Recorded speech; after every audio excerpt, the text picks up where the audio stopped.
Përshëndetje miq, jam doktor Skerdi Faria, themelues i K-Day Hospital. Sot po trajtoj dismorfofobin, një term që përdoret shpesh për të përshkruar çrregullimin e disformisë së trupit. Është një temë veçanërisht e rëndësishme në mjekësinë dhe kirurgjinë estetike, sepse vendimet duhet të balancojnë atë që është e mundur në planin anatomik me atë që është e përshtatshme në planin psikologjik. Trajtimet mund të ndryshojnë strukturën dhe përmasat, por nuk mund të korrigjojnë një vlerësim të shtrembëruar të vetes. Kur perceptimi është i cënuar, përfitimi i ndërhyrjes bëhet i paparashikueshëm.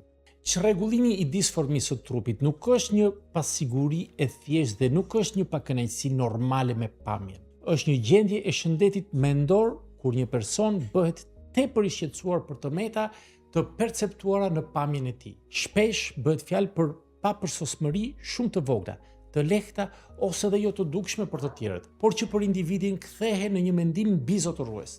Thelbi nuk është veçoria fizike në vetvete, por modeli, sa i fortë është shqetësimi, sa i vazhdueshëm është dhe sa ndërhyn në jetën e përditshme. Zona ku përqendrohet vëmendja mund të ndryshojë: hunda, lëkura, nofulla, flokët, format e trupit.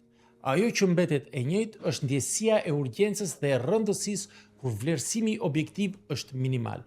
Shumë njerëz kanë preferenca estetike ose komplekse të vogla. Kjo vetvetiu nuk është sëmundje. Bëhet klinikisht e rëndësishme kur vëmendja ndaj këtyre detajeve merr kohë në mënyrë domethënëse dhe ndikon negativisht në mirëqenien e individit.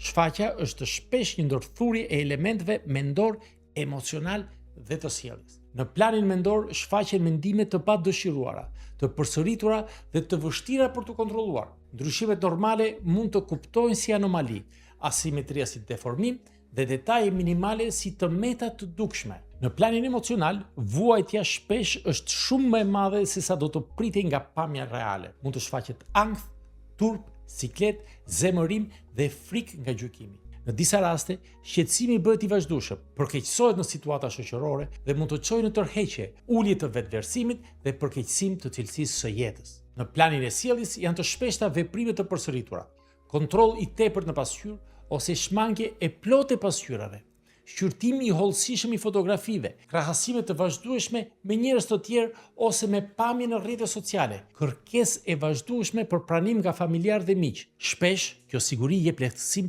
vetëm për pak dhe nuk e ndërpret shqetësimin.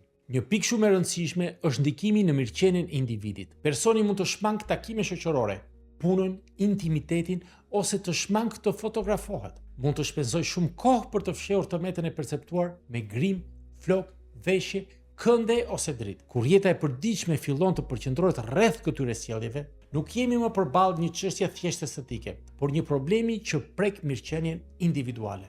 Një tjetër veçori e rëndësishme është paqëndrueshmëria e kënaqësisë. Në çrregullimin e disformisë së trupit, ndërhyrja në një zonë të vetme nuk garanton lehtësinë. Shqetësimi mund të vazhdojë edhe kur ka përmirësim të dukshëm ose mund të zhvendoset në pjesë tjetër të trupit. Kjo është arsyeja pse tema është kaq e rëndësishme në mjekësinë dhe kirurgjinë estetike. Edhe një procedurë e kryer sakt mund të mos përjetohet si mjaftueshme. Për këtë arsye, në mjekësinë dhe kirurgjinë estetike, pakënaqësia nuk mjafton për të justifikuar një procedurë. Përgjegjësia e mjekut nuk është të plotësojë automatikisht një kërkesë, por të vlerësojë nëse një ndërhyrje është e përshtatshme, e sigurt dhe me gjas të sjellë një përfitim të qëndrueshëm. Kur është e pranishme dismorfofobia, rezultatet mund të jenë të paqëndrueshme sepse kënaqësia varet shumë nga perceptimi sesa nga ndryshimi real. Në këto raste, pacienti mund të kërkojë korrigjime të përsëritura duke ndjekur një lehtësim që kirurgjia nuk mund ta garantojë.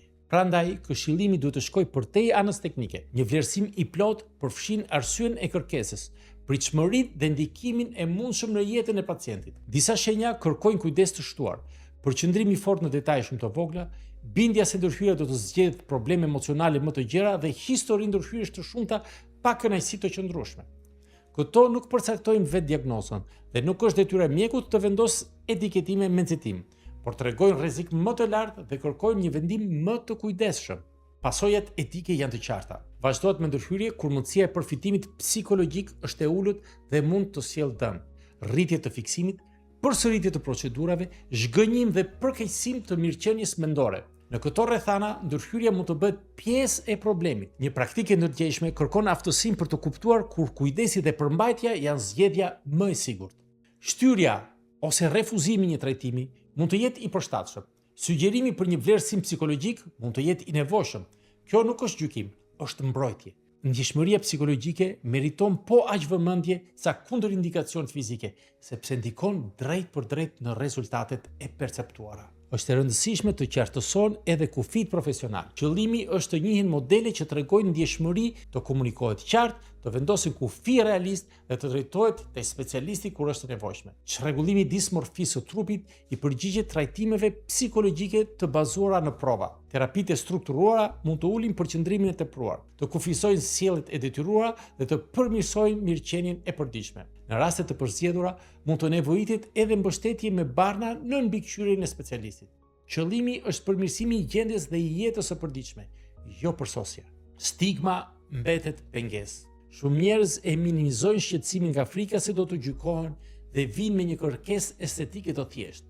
Ndërkohë që përjetojnë vuajtje të madhe, një mjedis profesional duhet ta lejojë trajtimin e kësaj teme me respekt. Shëndeti psikologjik është pjesë e kujdesit. Në përfundim, dismorfofobia ose çrregullimi i dismorfisë së trupit është një gjendje e shëndetit mendor e karakterizuar nga shqetësimi i vazhdueshëm për tëmeta të perceptuara të pamjes, i shoqëruar me vuajtje, sjellje të përsëritura dhe ndikim të rëndësishëm në cilësinë e jetës. Në mjekësinë dhe kirurgjinë estetike ka rëndësi të drejtë për drejtë, sepse ndikon tek rezultatet dhe profili i rrezikut. Ndryshimit fizike mund të ndryshojnë formën, por nuk mund të korrigjojnë një interpretim të shtrembruar. Një kujdes i përgjegjshëm kërkon vlerësim të saktë, kohë të përshtatshme dhe gatishmëri për të mos tërhyrë kur nuk është e këshillueshme. Faleminderit për dëgjimin.